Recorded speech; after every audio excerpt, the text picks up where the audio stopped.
Hello दोस्तों, मैं आज आकलन, मापन, मूल्यांकन एवं परीक्षण के द्वारा सहसंबंधों की विस्तारपूर्वक चर्चा के बारे में बताएंगे। यह बीएड सेकेंड ईयर का CC9 का एक क्वेश्चन है, जिसका आंसर हम इस प्रकार से प्रदर्शित कर सकते हैं, जो ऐसा कि आप लोग देख रहे हैं।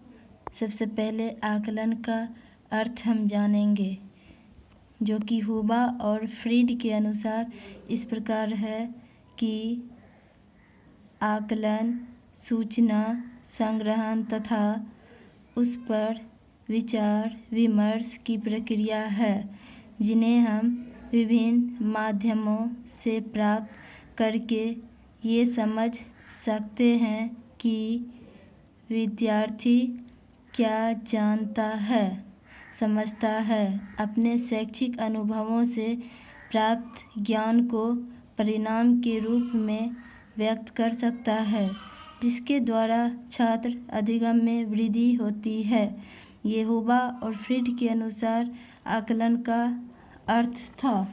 इसके बाद हम लोग आगे बढ़ेंगे तो मापन का अर्थ जानेंगे। मापन में आंकड़ों को एकत्रित किया जाता है। यह किसी वस्तु का आंकिक या अंकात्मक रूप है। मापन व्यक्ति के मूल्यांकन में सहायता करता है। उत्तर पुस्तिका या परीक्षा को जांचना तथा उसमें अंक प्रदान करना मापन का उदाहरण है। इसके बाद हम लोग मूल्यांकन का अर्थ जानेंगे।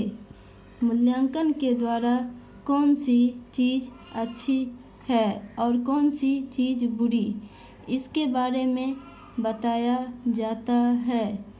इसके द्वारा गुणात्मक तत्वों को संख्यात्मक रूप बताया जाता है। यह विद्यार्थियों की आदतों एवं अध्यापकों की शिक्षण विधियों को अत्यधिक प्रभावित करता है। इससे विद्यार्थियों के व्यक्तित्व विकास की जानकारी भी मिलती है। इसके बाद दोस्तों हम मूल्यांकन की परिभाषाओं को जानेंगे। मूल्यांकन की परिभाषाएं इस प्रकार हैं। सबसे पहले मोफेट के अनुसार यह एक सतत प्रक्रिया है और इसका संबंध विद्यार्थियों की केवल औपचारिक शैक्षणिक उपलब्धियों के साथ नहीं है, बल्कि इसके क्षेत्र अधिक व्यापक हैं।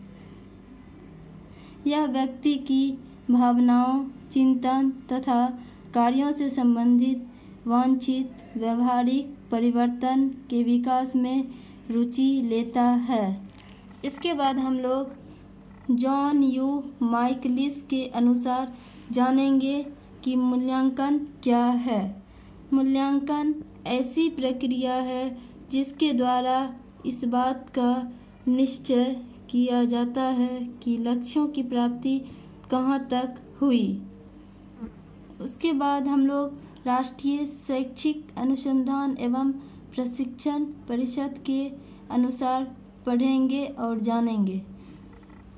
इनके अनुसार मूल्यांकन एक ऐसी प्रक्रिया है जिसके द्वारा यह ज्ञात किया जा सकता है कि उद्देश्य किस सीमा तक प्राप्त किए गए हैं, शिक्षा में दिए गए अधिगम अनुभव कहाँ तक प्रभावशाली सिद्ध हुए हैं और कहाँ तक शिक्षा के उद्देश्य पूर्ण किए गए हैं। इसके बाद हम लोग जानेंगे दोस्तों कि उपर्युक्त परिभाषाओं के माध्यम से कहा जा सकता है कि मूल्यांकन का कार्य छात्रों में मानसिक, शारीरिक एवं संवेगात्मक विकास का मार्गदर्शन करना है तथा उनकी शक्तियों और कमियों की जानकारी देना है। इसके द्वारा छात्रों के व्यवहार में हुए परिवर्तनों का भी पता चलता है। इसके बाद हम यह भी जानेंगे कि मूल्यांकन के माध्यम से छात्रों के मूल्यों का निर्धारण किया जाता है। मूल्यांकन के माध्यम से किसी मापित मूल्य का आकलन कर उसकी उपयुक्तता तथा मूल्य का निर्धारण किया जाता है। मूल्यांकन में आकलन द्वारा एकत्रित की गई सूचनाओं के आधार पर ज्ञात किया जाता है कि पूर्व में निर्धारित उद्देश्यों की प्राप्ति किस सीमा तक हुई है। मूल्यांकन व्यापक, क्रमबद्ध तथा उद्देश्यपूर्ण प्रक्रिया है। इसके द्वारा छात्र की केवल बौद्धिक उपलब्धि का ही मूल्यांकन नहीं किया जाता, बल्कि उसके संपूर्ण व्यक्तित्व का भी मूल्यांकन किया जाता है। इसके बाद हम लोग मापन को जानेंगे। मापन किन्हीं निश्चित स्वीकृत नियमों के अनुसार वस्तुओं तथा व्यक्तियों को अंक प्रदान करने की प्रक्रिया है। छात्रों का शैक्षिक मूल्यांकन करते समय मापन के कुछ आधारभूत सिद्धांतों जैसे प्रतिशतांक, पद विचलन, प्राप्तांक, प्रामाणिक प्राप्तांकों का प्रयोग किया जाता है।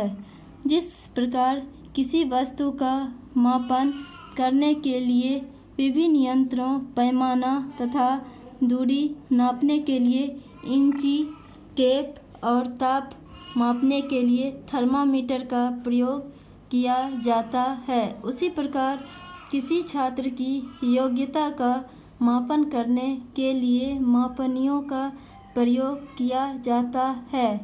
अतः स्पष्ट है कि आकलन, मापन एवं मूल्यांकन तीनों आपस में घनिष्ठ रूप से संबंधित हैं।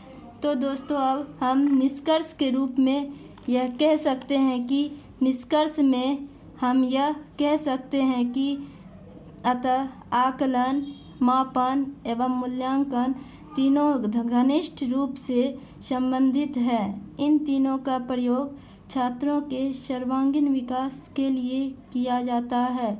इन तीनों के ही माध्यम से छात्रों की विभिन्न योग्यताओं तथा क्षमताओं की जानकारी प्राप्त होती है। तो दोस्तों, अब ये यहीं पर समाप्त होती है।